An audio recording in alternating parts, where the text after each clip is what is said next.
नमस्कार दोस्तों। आज फिर से एक नए मॉडिफिकेशन का वीडियो लेकर आया आपके लिए। अभी 4 वे डीप स्विच का इस्तेमाल करके किस तरह से हम सैमसंग, एमटीके, क्वालकॉम और हाई स्पीड गियर को अचीव करने के लिए मॉडिफिकेशन कर सकते हैं। तो सबसे पहले जो नए वाले आईएसपी सॉकेट का मॉडिफिकेशन है वो रीसेट की लाइन का है, जिसमें कि 0 ओम्स का रेजिस्टेंस लगा हुआ है। यहाँ पे 47 ओम्स का रेजिस्टेंस लगाएंगे। 3 रेजिस्टेंस मिलते हैं हमें पैकेट में, जो कि एक 220 लिखा हुआ है, एक 330 और एक 470।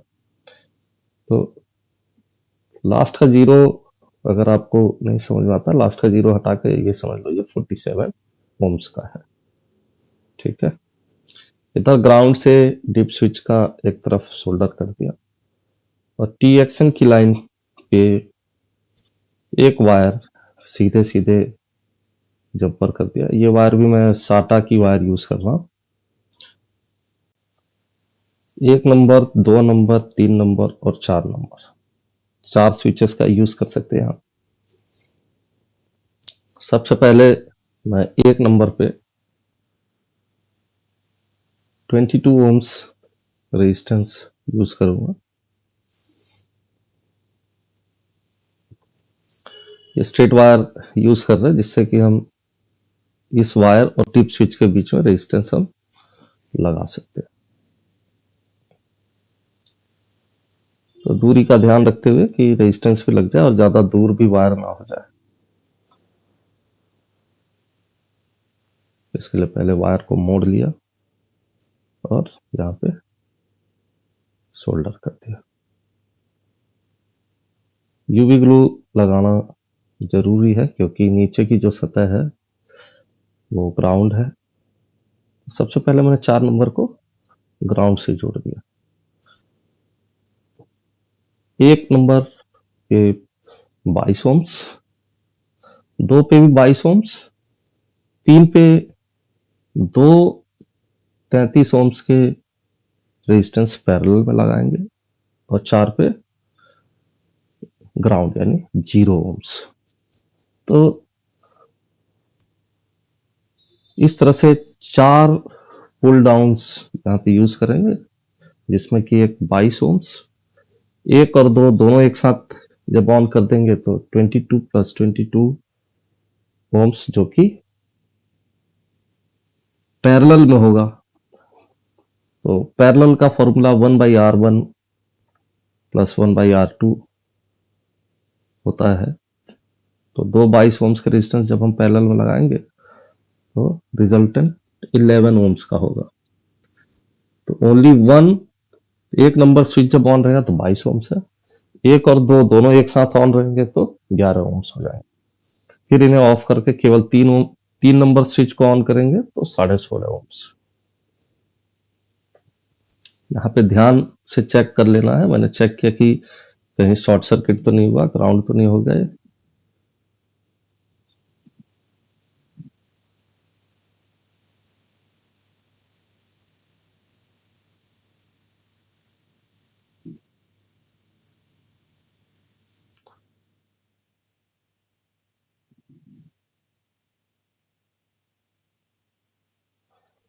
इसके बाद जहां जहां रेजिस्टेंस लगाने वहां हमने यूवी को हटा दिया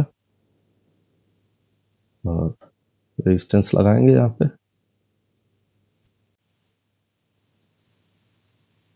22 ओम्स का रेजिस्टेंस निकाल लिया।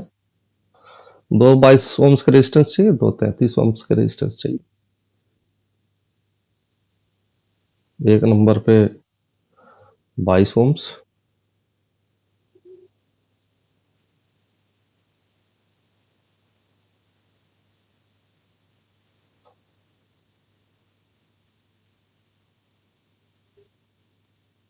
दो नंबर पे भी 22 ओम्स,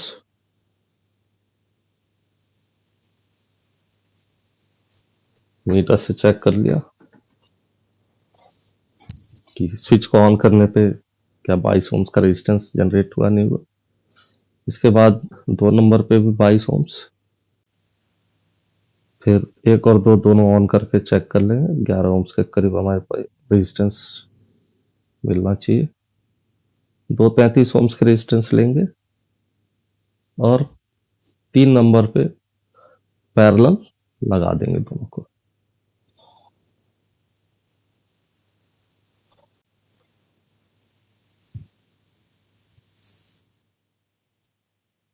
तो हमारा मॉडिफिकेशन कंप्लीट हो गया।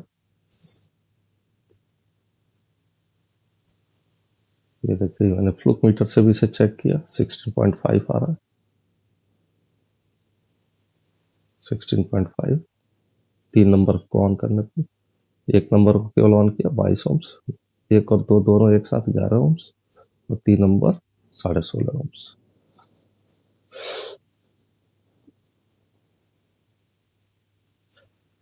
वीडियोस बनाने के पीछे मकसद यही रहता है कि जैसे मेरे पे दिन में 25-30 मैसेज आते रहते हैं, सर कैसे मॉडिफाई करना है, कैसे मॉडिफाई करना है। तो सबको आंसर देना पॉसिबल नहीं होता। इस वीडियो को देख के आप इसी तरह से मॉडिफाई कर सकते हैं। अगर ये स्विच चाहिए तो आप स्विच ऑनलाइन भी परचेज कर सकते हैं। नहीं मिलता आपको तो आप हमारे से भी मंगा सकते हैं। मेरा नंबर आप नोट कर लें, 9250376500।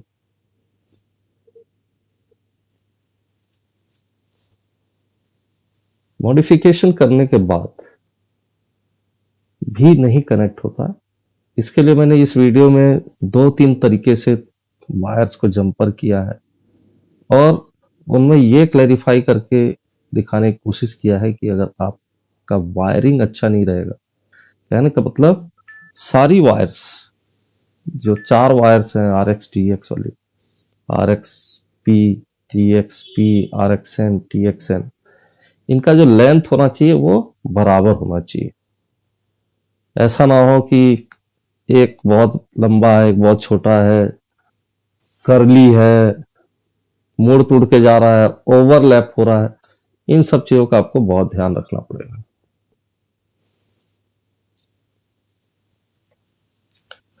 तो ये फोर वे स्विच यूज करने का फायदा ये है कि जब हमें 22 ओम्स चाहिए तो 22 ओम्स पे हम कर सकते हैं, जब हमें 11 ओम्स चाहिए 11 ओम्स कर सकते हैं, जब 16.5 ओम्स चाहिए 16.5 ओम्स। ठीक, सैमसंग के लिए 22 ओम्स और MTK Qualcomm 16.5 ohms, high speed के लिए 11 ओम्स। तो देखिए मैं यहाँ पे जंपर कर रहा हूँ, साटा केबल पे जंपर कर रहा हूँ और यहाँ से आप देख रहे हो कि जो वायर्स का लेंथ है, अब जैसे मैंने RXN और RXP जोड़ दिया, पर TXN TXP बहुत दूर होगा टेस्ट पॉइंट से। इतनी दूरी में जो वायर्स का लेंथ है वो डिफरेंट हो गया। डिफरेंट होने की वजह से ये कनेक्ट नहीं होगा। तो इस वीडियो में मैंने यही चीज क्लैरिफाई करने की कोशिश किया है कि जैसे ये देखिए तार बहुत लंबा हो गया, इस तरह का अगर वायरिंग रहेगा आपका तो कनेक्ट नहीं कर पाएगा ये बॉक्स। इजी जेटेक वगैरह में पॉसिबिलिटी थी, वो कनेक्ट कर लेते थे क्योंकि उनमें जो वोल्टेज मिली वोल्ट को कैलिब्रेट करने के लिए GPIO का यूज किया हुआ है और वहां पे आप जैसे डिटेक्ट करते हैं तो उसमें कैलिब्रेटिंग लिख के आता है। तो ऐसा टेक्नोलॉजी इस बॉक्स में नहीं है, इसलिए इस तरह की प्रॉब्लम फेस करने को मिलता है हमें। ठीक, जब भी आप सोल्डर करो उसके बाद फ्लक्स वगैरह जो भी है वहां से कोशिश करें एकदम क्लीन करके, जिससे कि थोड़ा बहुत भी अगर इसमें रेसिड्यू रहेगा, गंदगी रहेगा, तो भी कनेक्शन पॉसिबल नहीं होगा।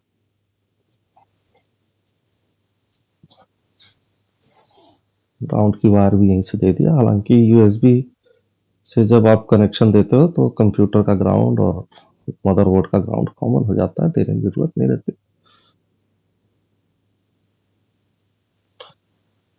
तो यहाँ आप देख पा रहे हो कि वायर्स बहुत क्राउडेड हो गया। जो वायर्स आपको दिखाई दे रहा है ये ऐसा होगा जैसे गली में इंटरनेट की तार, डिश वालों की तार, ये सब एक दूसरे के ऊपर लिपटी हुई जाती है, वैसा हो गया। ऐसे केस में जब हम इसे कनेक्ट करके देखेंगे कोशिश करेंगे कनेक्ट करने का तो ये कनेक्ट नहीं होगा।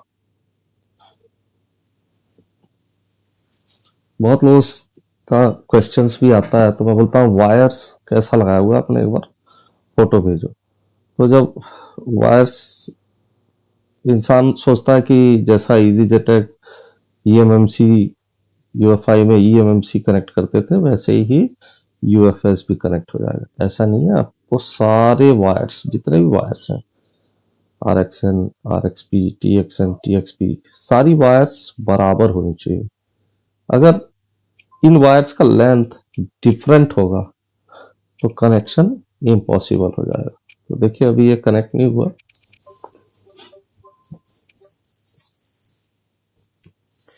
कंप्यूटर का स्क्रीन इसमें रिकॉर्ड नहीं कर पाया हूँ मैं भी, तो बाद में मैं आपको रिकॉर्डिंग में दिखा दूंगा। तो ये कनेक्ट नहीं हुआ। फिर से हमने सोचा कि इसे पलट के लगा दें। कहने का मतलब बोर्ड के पीछे साइड में साटा रखते हैं और टेप लगा के वहां से सीधे सीधे वायर्स ले जाके जंपर कर देंगे। अब ऐसे कंडीशन में भी जो वायर्स का लेंथ है वो काफी बड़ा होगा। 1.5 सेंटीमीटर टू 2 सेंटीमीटर तक का वायर्स अच्छा कनेक्टिविटी देता है। और अगर वो ओवरलैप कर रहे हैं, जैसे टी एक्स एन और टी एक्स पी ओवरलैप हो गए, तब भी कनेक्टिविटी पॉसिबल नहीं होगा। तो ये मैंने फिर दूसरे तरफ लगाया जिससे कि ये चेक हो जाए कि भाई सीधे सीधे वायर्स जब रहेंगे तो क्या कनेक्ट हो पा रहा है।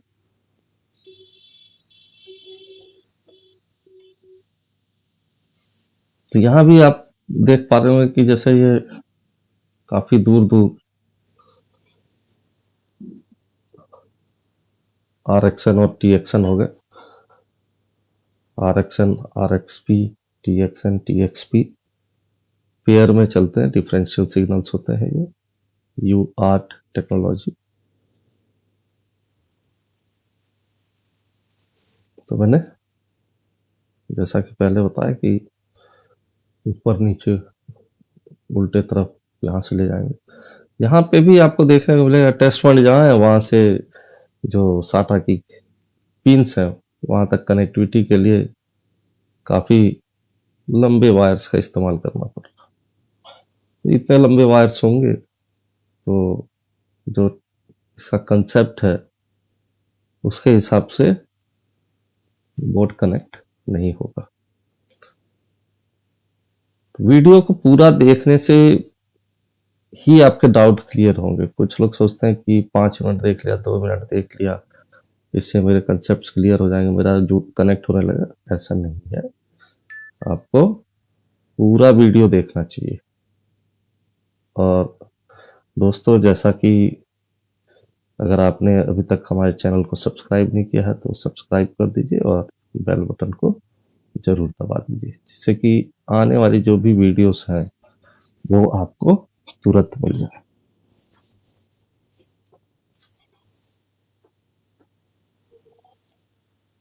अब देखिए यहाँ से भी जब हम कनेक्शंस करेंगे तो काफ़ी लंबे वायर्स हो गए।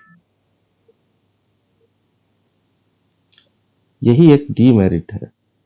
अगर वायर्स कर्ली हो जाते हैं, मुड़ तुड़ जाते हैं, टेढ़े मेढ़े हो जाते हैं, सीधे नहीं रहते, हर बार आपको नए वायर का ही इस्तेमाल करना है। ये मत इसमें कंजूसी नहीं करना है कि मैं नया वायर क्यों लगाऊं।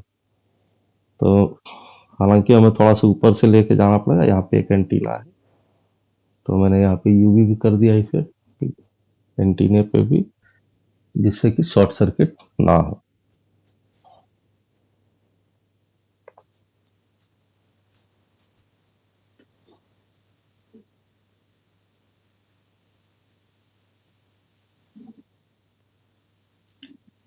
ये एक डेमो क्लास में मैं दिखा रहा हूँ अपने स्टूडेंट्स को कि आपका वायर्स कैसा होना चाहिए, वायर्स का इतना बड़ा रोल क्यों है इस बॉक्स में।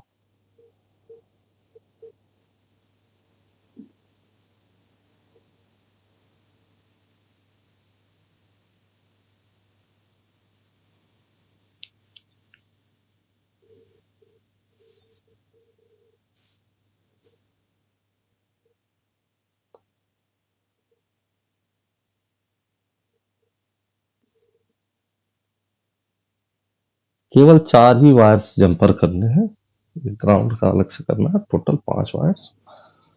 और ये वायर्स स्ट्रेट होने चाहिए, छोटे होने चाहिए, सेम साइज के होने चाहिए। जब भी वायर्स में कनेक्ट करता हूँ तो रीडिंग जरूर चेक करता हूँ। तो एक काम आपको भी यही करना चाहिए, जब भी आप कनेक्ट कर लो तो यहाँ पे आप रीडिंग्स चेक कर लोगे तो आपको कंफ्यूजन नहीं रहेगा कि मेरा तार जुड़ा है नहीं है। ये देखिए यहाँ पे कैसा लग रहा है, ये तार एक दूसरे के ऊपर ओवरलैप कर रहे हैं, तो यहां से भी कनेक्शन पॉसिबल नहीं होगा। ये एग्जांपल्स हैं कि हमारी यूएफएस आईसी आईएसपी के द्वारा क्यों नहीं कनेक्ट हो रही। अगर आपका कनेक्शन सही है तो आप मॉडिफाई नहीं भी करते हो तो चांसेस रहते हैं कनेक्ट होने के। जब भी आप कनेक्ट करो, अगर कनेक्शन पॉसिबल हो रहा है, अपने आप वो पीडब्ल्यूएम गियर 4 पे स्विच होके कनेक्ट भी हो जाता है। नहीं तो एक बार, क्योंकि ऑटोमेटिक कनेक्शन लूप पे टिक नहीं रहता, तो जब आप डिटेक्ट करते हो तो एक बार वो चलेगा और नीचे पीडब्ल्यूएम G4 पे ऑटोमेटिक स्विच हो जाए, नेक्स्ट टाइम करो तो अपने आप कनेक्ट हो जाता है। तो ये बहुत इंपॉर्टेंट चीज है जो आपको आईएसपी करते वक्त ध्यान में रखना चाहिए।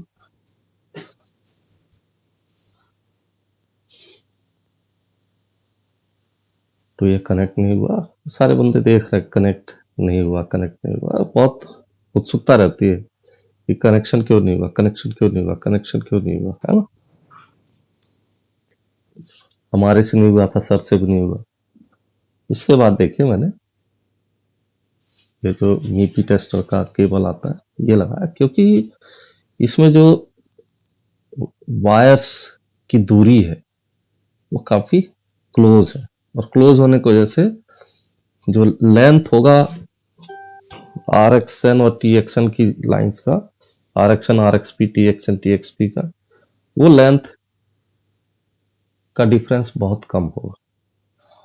मैंने यहाँ टेप लगा के इसे सपोर्ट दे दिया कि हिले ना, क्योंकि हिलने पे झटका लग के टेस्ट पॉइंट के साथ भी तार निकल आता।